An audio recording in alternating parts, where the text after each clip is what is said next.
land was never ceded. What's going on right now in West Papua is an unfolding, ongoing genocide of the West Papuan people.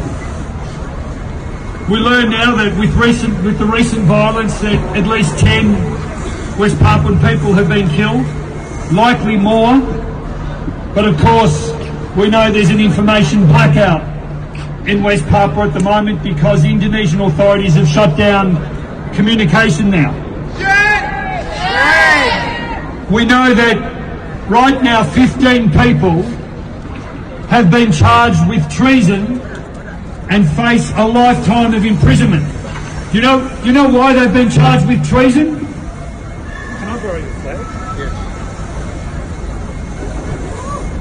Yes. If you do this in Indonesia right now, if you do what I'm doing, you face a lifetime in an Indonesian jail charged with treason for doing nothing more than flying the flag of your homeland. That's what's happening right now in Indonesia. We have people locked up in prisons. We have dormitories being stormed. We've got racial abuse from the Indonesian authorities.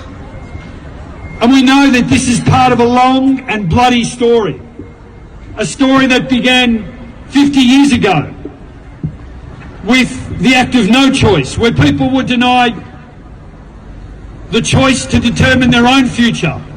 And for 50 years, the people of West Papua have been fighting for their right to determine their future. And we stand today in solidarity with the West Papuan community, both in Indonesia, but the expatriate community right around the world. And there are many good people who stand with you, like Veronica Komen.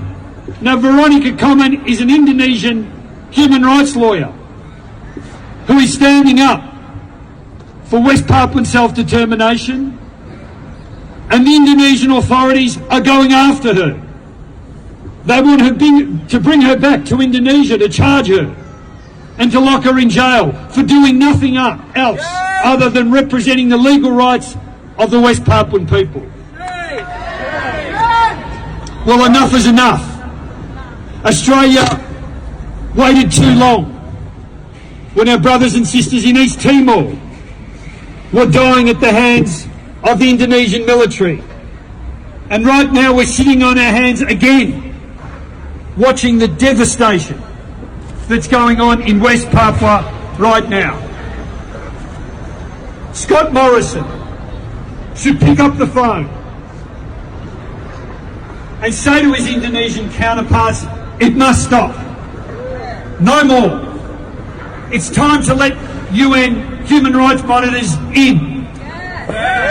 It's time to let the media in. And it's time for the Indonesian militia to leave West Papua. What we need now from the Australian government is leadership. We know that the Australian government is funding the Indonesian military. We are training parts of the Indonesian military, and we have no assurance given to us from Indonesia that Australian money is not contributing to the slaughter, to the breaches of human rights that are going on right now in West Papua. We say to Scott Morrison, cease all military cooperation with Indonesia until the West Papuan people are given their right to self-determination.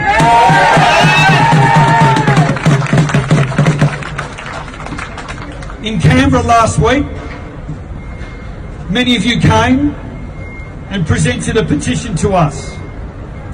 It was a petition that represented the voices of many decent Australians who understand what is going on and understand that the Australian government has a responsibility to stop.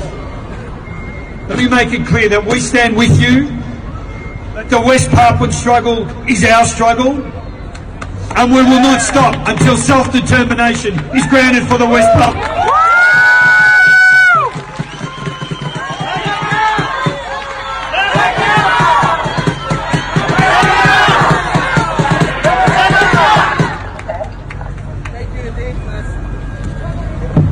Thank you indeed, Senator Danta, for your kind words.